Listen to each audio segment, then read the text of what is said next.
नमस्कार,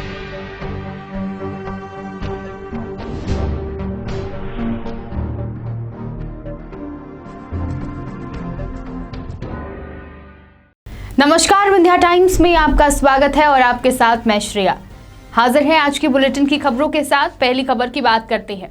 रीवा के सगरा थाना क्षेत्र के सामने एक बड़ा सड़क हादसा हुआ। बोलेरो ने बाइक सवारों को टक्कर मार दी, जिसमें घटनास्थल पर ही बाइक सवार 3 लोगों की मौत हो गई। आरोप लगाया जा रहा है कि बोलेरो ने पूरी प्लानिंग के साथ हत्या की है। घटना कारित करने के बाद चालक मौके से फरार हो गया। आज रीवा के संजय गांधी अस्पताल में मृतकों का पोस्टमार्टम कराया जा चुका है। घटना के विरोध में परिजनों और गांव के रहवासियों में काफी आक्रोश देखा जा रहा है। सगरा थाना क्षेत्र के लौआ लक्ष्मणपुर गांव के रहने वाले कुलदीप सिंह, विश्वनाथ सिंह और रोहित रीवा से वापस सगरा जा रहे थे। तभी रीवा सिरमौर रोड में सगरा थाना क्षेत्र के पास से सामने आ रही एक बोलेरो ने बाइक को जोरदार टक्कर मार दी। ठोकर इतनी तेज थी कि तीनों पिता पुत्र और चचेरे भाई की मौके पर ही मौत हो गई और वाहन बुरी तरह क्षतिग्रस्त हो गया। इस घटना के बाद बोलेरो नाली में गिर गई और चालक मौके से फरार हो गया। मृतकों के परिजनों का आरोप है कि बोलेरो चालक से पुराना विवाद था, जिसके चलते जानबूझकर गाड़ी चढ़ाकर हत्या की गई है। पुलिस इस मामले में हत्या का मामला दर्ज करे। फिलहाल पुलिस आरोपी की तलाश कर रही है और शव को पोस्टमार्टम के लिए रीवा के संजय गांधी अस्पताल भिजवा दिया गया है। परिजनों के आरोपों के मुताबिक रीवा एसपी ने आरोपी के खिलाफ 302 का मामला पंजीबद्ध करने के आदेश दे दिए हैं। सगरा थाना क्षेत्र अंतर्गत कल हुई भीषण सड़क हादसे में दो लोगों की घटनास्थल पर ही मौत हो गई और एक की अस्पताल में मौत हुई, जिसके विरोध में परिजनों द्वारा बताया गया कि पूर्व से ही आरोपियों का विवाद चल रहा था और मारने की धमकी दी जा रही थी। घटना से गुस्साए परिजनों ने सगरा थाना क्षेत्र अंतर्गत लौआ में जाम लगाते हुए आरोपियों की गिरफ्तारी की मांग की है। दरअसल जिस तरह से लोगों का फीडबैक मिल रहा है और वहां के विश्वसनीय सूत्रों के जानकारी के मुताबिक सगरा थाना अंतर्गत विगत रात्रि जो घटना हुई, यह पुरानी रंजिश के चलते प्लानिंग के तहत बोलेरो से कुचलकर हत्या की गई है। फिलहाल पुलिस इस घटना की जांच कर रही है और आरोपियों के विरुद्ध धारा 302 का मामला पंजीबद्ध कर आरोपियों को हिरासत में ले लिया गया है। ये घटना गोलू पांडे उर्फ छोटू पांडे, उसका घर का नाम नहीं था, मेरे को पूछता नहीं, जानबूझ के 302 हत्या है। ये लोग मेरे FB ID में शत्रुघ्न सिंह के नाम से, सत्य शत्रुघ्न सिंह नाम से मैसेज आता है, फ्रेंड रिक्वेस्ट आता है, मादरचोद रिक्वेस्ट आती है, मादरचोद लिख के भेजते हैं, शब्द गालियों का प्रयोग करते हैं। पूरा ये 302 है। मेरे को न्याय चाहिए, बस होगा। ये मेरे साथ घटना एक्सीडेंट डायरेक्ट सामने से मारे हैं। ये घटना ग्राम पोस्ट लौआ लक्ष्मणपुर के पास 1-1.5 किलोमीटर सगरा थाना के अंतर्गत क्षेत्र में हुई है, जो कि टक्कर सामने से लौआ साइड से चले आ रहे थे, इधर से सामने से जानबूझ के 302 की घटना है। ये गोलू पांडे हमेशा हम लोग के पुराना विवाद जो कुलदीप सिंह था, उसका कुछ लड़ाई झगड़ा हुआ था। उस मैटर पे उन्होंने गाड़ी खरीदा, बोला पूरे लौआ में हल्ला है, गाड़ी मैंने मारने के लिए खरीदा है। ये सब पब्लिक जानती है। आप क्या चाहते हैं? मैं इंसाफ चाहता हूँ, बस हो गया। 302 की ये घटना है। आपका नाम क्या भैया? मेरा नाम प्रदीप सिंह परियार है। मेरे एक चाचा जी हैं, एक पारिवारिक बड़े पापा हैं, एक बड़ा भाई है।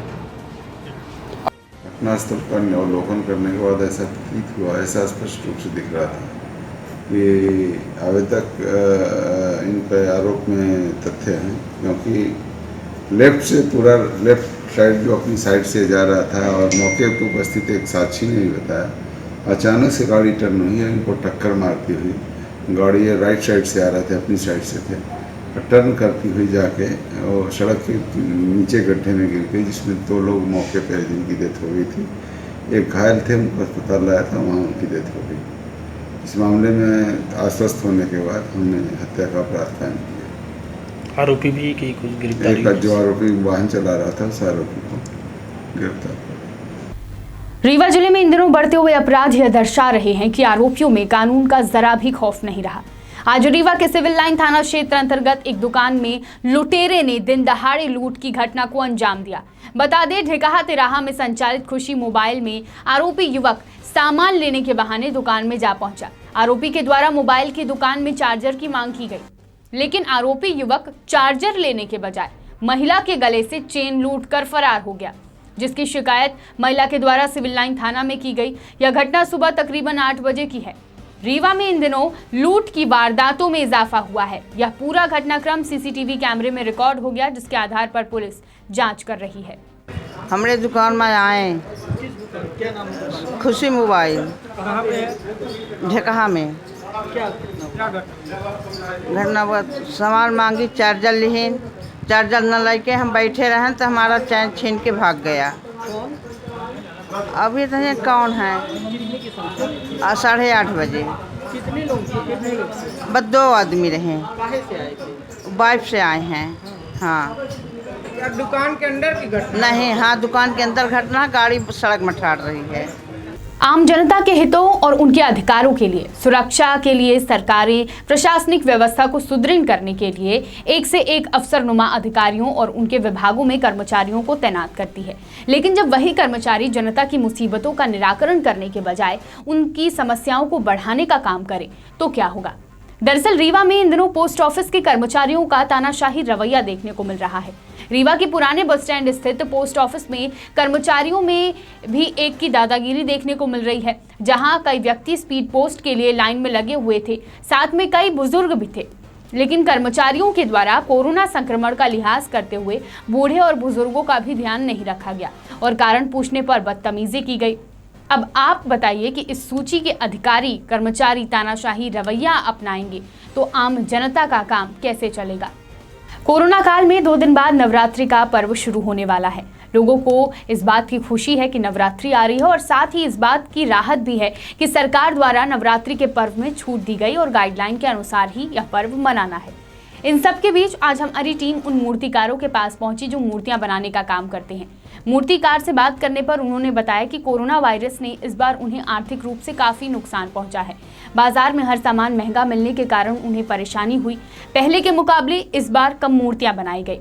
मूर्तियों के रेट बढ़ने के कारण ज्यादा खरीदार भी नहीं आए, जिसके कारण मार्केट लो चल रहा है। लेकिन मूर्तिकारों का कहना है कि सरकार की गाइडलाइन का पालन करते हुए वह अपना काम कर रहे हैं और आगे भी सरकार की गाइडलाइन के अनुसार ही काम करेंगे।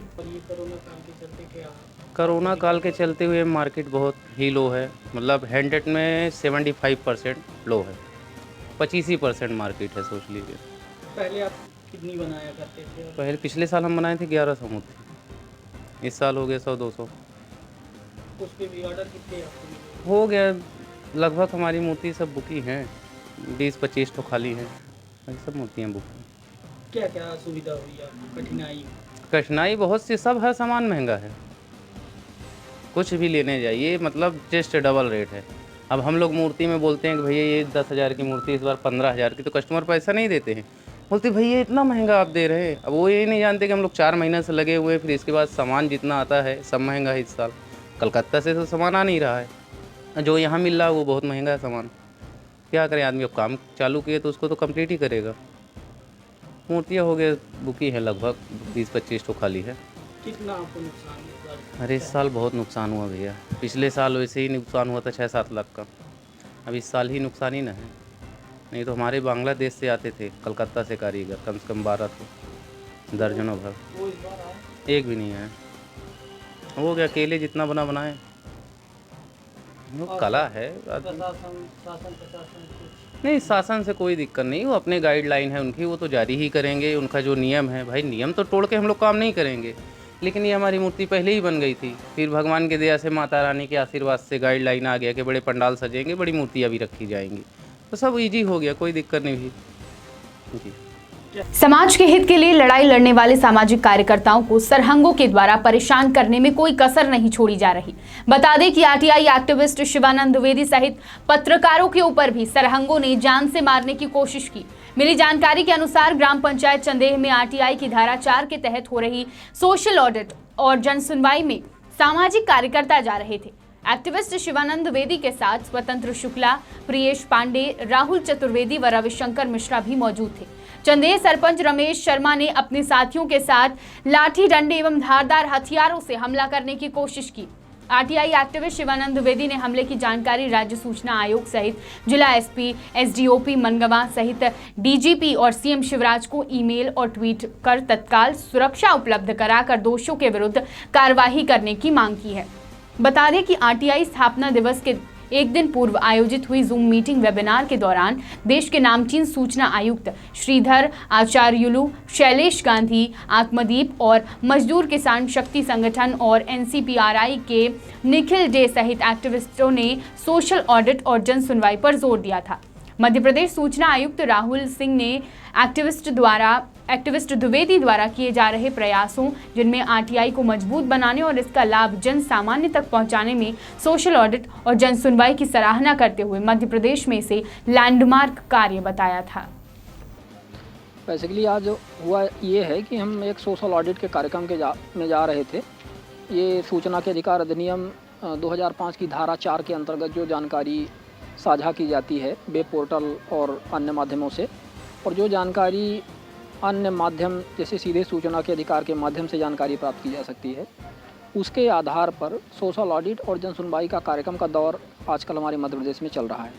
और सूचना आयुक्त महोदय का इसमें निर्देश था कि ज़्यादा से ज़्यादा इस तरह के सोशल ऑडिट के कार्यक्रम किए जाएं, जिससे जो वास्तविक जो आरटीआई का जो मायना है वो गाँव के हर एक तबके और व्यक्ति के पास पहुँचे और उनको इसका लाभ मिले कि सरकारी योजनाएं कहाँ कैसे। तो इसी प्रकार आज एक कार्यक्रम था चंदेह ग्राम पंचायत, जनपद पंचायत गंगेव का मामला है, थाना मनगमा में। तो हम आ रहे थे, सूचना मिली थी, हमें पत्र मिला था, जो संबंधित पंचायत के लोग हैं उन्होंने कार्यक्रम आयोजित किया था। तो हम जा रहे थे, हमारे साथ मीडिया के भी साथी थे और मिल गए थे रास्ते में, तो हम सब साथ में ही थे, 4-5 लोग थे। तो एक पुल यहाँ पे पड़ता है, चंदेह ग्राम पंचायत के क्षेत्र में आता है, नहर के पास कौआ ढान करके इस तरह से लोकल उसका नाम है पुल का, वहीं पे पीपल का वृक्ष है। तो वहाँ का जो सरपंच था पप्पू उर्फ रमेश शर्मा करके उसका नाम है, तो वो अपने आदमियों के साथ, गुर्गों के साथ वहाँ खड़ा था गाड़ी लगा करके, और हम लोगों के साथ मारपीट किया और साथ में जो पत्रकार थे उनके साथ भी मारपीट किया, बीच बचाव करने का प्रयास किए और इस तरह से तो मोबाइल छुड़ा करके फेंका और इस तरह से रिकॉर्डिंग करने लगे। तो बोले इनको मारो और हर तरह से गालियाँ। तो सबसे बड़ी बात ये थी कि अब वहाँ पे अपन अकेले थे और उनका वो पूरा उनकी गैंग थी, हथियार से लैस थे, वो गाड़ी में रखे हुए थे और बोले कि इनको काट कर किसी नहर में डाल। तो हम लोगों को तो अक्सर इस तरह से समस्या का सामना करना पड़ता है, कोई नई बात नहीं है। आरटीआई एक्टिविस्टों का तो ऐसे भी जीवन एक तरह से तलवार की धार पे रहता है। लेकिन जो वारदात पत्रकारों के साथ हुई, जो मीडिया कर्मी थे वो बार बार कह रहे थे कि हम मीडिया से जुड़े हुए हैं, हमारा आपसे न कोई नाता है, न उनसे नाता है, हमें बुलाया गया तो मीडिया का काम है, स्वतंत्र रूप से मीडिया काम करती है। तो उनकी बात को ना सुनना, उनके साथ मारपीट करना, एक बहुत बड़ा दुखद हमारे सामने जो घटना हुई, तो उसको लेकर के मैं कुछ ज़्यादा ही व्यथित हूँ। हमारे साथ भी घटना हुई, हमारे साथ भी मारपीट हुई, वो एक वारदात हुई ही। अब पुलिस महकमा एक्शन मोड में दिख रहा है। क्राइम मीटिंग संपन्न होते ही कबाड़ियों के ऊपर गाज गिरना प्रारंभ हो गई है। शहडोल संभाग में कबाड़ की चोरी रुकने का नाम नहीं ले रही थी। कॉलरी के उच्च अधिकारियों एवं सुरक्षा एजेंसियों की मिलीभगत से कोल माइंस में कबाड़ की लगातार चोरी की खबरें सामने आ रही थी। बुढ़ार पुलिस की बड़ी कार्रवाई हुई, जिसमें 3 अवैध लोहा कबाड़ियों को वाहन सहित गिरफ्तार किया गया।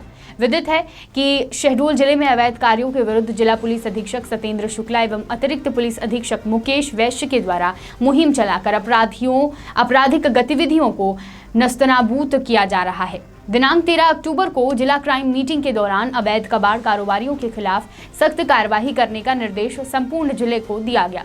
इसी क्रम में थाना बुढ़ार के द्वारा सक्रिय पहल करने पर मुखबिर के जरिए सूचना प्राप्त हुई और बुढ़ार रेस्ट हाउस के पास पवन धर्म कांटा के पीछे बाड़ा में स्क्रैप खरीदने की आड़ में कॉलरी में उपयोग किए जाने वाले लोहे के गाटर, चैनल, एंगल पाइप तथा मशीनरी पार्ट को विभिन्न कोयला खदानों से चोरी करके बाड़ा में छिपाकर रखा गया है और ट्रक तथा पिकअप में लोड करवाकर बाहर भेजकर बिक्री कराने की फिराक में थे। उपरोक्त कार्यवाही पुलिस अधीक्षक सत्येंद्र शुक्ला, अतिरिक्त पुलिस अधीक्षक मुकेश वैश्य के निर्देशन में एसडीओपी भरत दुबे के मार्गदर्शन में थाना प्रभारी बुढ़ार महेंद्र सिंह चौहान के नेतृत्व में की गई। आरोपियों के खिलाफ मामला पंजीबद्ध कर लिया गया है। शहडोल से पंकज राव की रिपोर्ट। कल दिनांक 13/10/2020 को एक जानकारी लगी थी कि मुखबिर से सूचना मिली कि पवन धर्म काटा है बुढ़ार में रेस्ट हाउस के पास, उसके पीछे एक गोडाउन टाइप का है जिसमें जिस पे वो गोडाउन किसी और का है, परंतु किराएनामे में बद्री पांडे ने ले रखा। बद्री पांडे वहाँ पर अवैध कबाड़ संचालित कर रहा है। इस सूचना पर हमने वहाँ पर अपने स्टाफ के साथ रेड कार्रवाई की थी। रेड में हमको एक ट्रक वहाँ पे मिला था, जो लोड मिला था, उसका नंबर था MP 18 GA 3545, जिसमें कॉलरी की काफ़ी एंगल और स्क्रैप कटा हुआ वो भरा हुआ मिला था। और साथ में एक पिकअप मिली थी MP 18 GA 1220, उसमें भी हैवी जो पाइप होते हैं जो आमतौर पर वाटर सप्लाई में या किसी इंडस्ट्री में इस्तेमाल किए जाते हैं, वो थे। कटे हुए हालत में वो जब्त किए थे। तो ट्रक में 19 टन 800 kg स्क्रैप था, और जो पिकअप में था वो करीब 1.5 टन था। और इसके अलावा साबित बड़े हैवी पाइप वहाँ पड़े थे 2 टन के, वो भी हमने बरामद किए हैं। ये पर हमें जो मिला था वहाँ का मैनेजर ब्रजेश गौतम उर्फ मामा, उससे जब उसको पकड़ के पूछताछ की तो उसने बताया कि टिया जो है बद्री पांडे निवासी अमलई का, वो संचालित किए हुए है। बात करते हैं बुलेटिन की आखिरी खबर की। भाजपा के यशस्वी प्रदेश अध्यक्ष विष्णु दत्त शर्मा व प्रदेश संगठन महामंत्री सुहास भगत एवं भारतीय जनता पार्टी के जिलाध्यक्ष कमल प्रताप सिंह के मार्गदर्शन में युवा मोर्चा के प्रदेश अध्यक्ष डॉक्टर अभिलाष पांडे के निर्देशानुसार कल जयस्तंभ चौक शहडोल में भारतीय जनता युवा मोर्चा जिलाध्यक्ष अजय सिंह बघेल के नेतृत्व में कांग्रेस नेता के द्वारा प्रदेश के मुख्यमंत्री शिवराज सिंह चौहान को भूखा नंगा जैसे आपत्तिजनक टिप्पणी के विरोध में युवा मोर्चा द्वारा विरोध प्रदर्शन किया गया। कांग्रेस नेता के द्वारा प्रदेश के मुख्यमंत्री शिवराज सिंह चौहान को भूखा नंगा कहने के विरोध में जयस्तंभ चौक शहडोल में भारतीय जनता युवा मोर्चा कार्यकर्ताओं द्वारा संकल्प लिया गया। मध्य प्रदेश के गरीब भाई बहनों की चिंता कर उनका जीवन स्तर उठाने वाले प्रदेश के सर्वाधिक लोकप्रिय जननायक मुख्यमंत्री शिवराज सिंह चौहान को कांग्रेस नेता द्वारा भूखा नंगा कहना अत्यंत निंदनीय एवं मध्य प्रदेश की 7.5 करोड़ जनता का अपमान किया गया। कार्यक्रम में नगरपालिका अध्यक्ष उर्मिला कटारे, महेश भागदेव, सूर्यकांत निराला, धर्मेंद्र सिंह मीनू, प्रियम त्रिपाठी सैकड़ों कार्यकर्ता शामिल होकर विरोध प्रदर्शन किया। कांग्रेस पार्टी के नेता के द्वारा हमारे यशस्वी मुख्यमंत्री आदरणीय श्री शिवराज सिंह चौहान जी को भूखा और नंगा कहने की टिप्पणी के विरोध में आज भारतीय जनता पार्टी और युवा मोर्चा सड़कों पर उतरा हुआ है। निश्चित ही यह जो कांग्रेस की मानसिकता रही है, जो कांग्रेस हमेशा गरीबों को कभी बढ़ने नहीं दी, उनके मन की यही मानसिकता है कि वो हमेशा सोचतों को भूखा और नंगा समझती है, गरीबों को भूखा और नंगा ही समझती है। क्या हमारे जो यशस्वी मुख्यमंत्री हैं उनने लाडली लक्ष्मी जैसी योजना चलाई? क्या लाडली लक्ष्मी योजना चलाना भूखा और नंगा है? अगर है तो हम सब भूखे और नंगे हैं। अगर युवाओं को लैपटॉप देना भूखा और नंगा है तो हाँ, हम भूखे और नंगे हैं। अगर तीर्थ दर्शन योजना चलाना भूखा और नंगा है तो हम सब भूखे और नंगे हैं। लगातार मध्य प्रदेश को समृद्धि की ओर ले जाने वाले हमारे यशस्वी मुख्यमंत्री आदरणीय श्री शिवराज सिंह चौहान जी के प्रति अभद्र टिप्पणी के विरोध में आज भारतीय जनता पार्टी सड़कों पर उतरा हुआ है। हमारे यशस्वी प्रदेश अध्यक्ष आदरणीय श्री BD शर्मा जी, हमारे युवा मोर्चा के प्रदेश अध्यक्ष आदरणीय श्री अभिलाष पांडे जी और भारतीय जनता पार्टी के हमारे आदरणीय बड़े भाई श्री कमल प्रताप सिंह जी के मार्गदर्शन में आज युवा मोर्चा यह कार्यक्रम जय स्तंभ पर कर रहा है। आने वाले समय में हम प्रत्येक मंडलों में यह कार्यक्रम करने वाले हैं और यह कांग्रेस को चेतावनी देते हैं कि उनकी इस टिप्पणी का विरोध आने वाले चुनाव में 28 की 28 सीट में जनता देगी और 28 की 28 सीट में भारतीय जनता पार्टी का परचम लहराएगा। और कुछ जगह पर तो यह भी होने वाला है कि उनकी जमानत जब्त होगी। यही गरीब, यही भूखे और नंगे उनको ऐसा जवाब देने वाले हैं। बहुत बहुत धन्यवाद। विंध्य की तमाम खबरों के साथ कल फिर हाजिर होंगे। देखते रहिए विंध्या टाइम्स। बहुत बहुत धन्यवाद।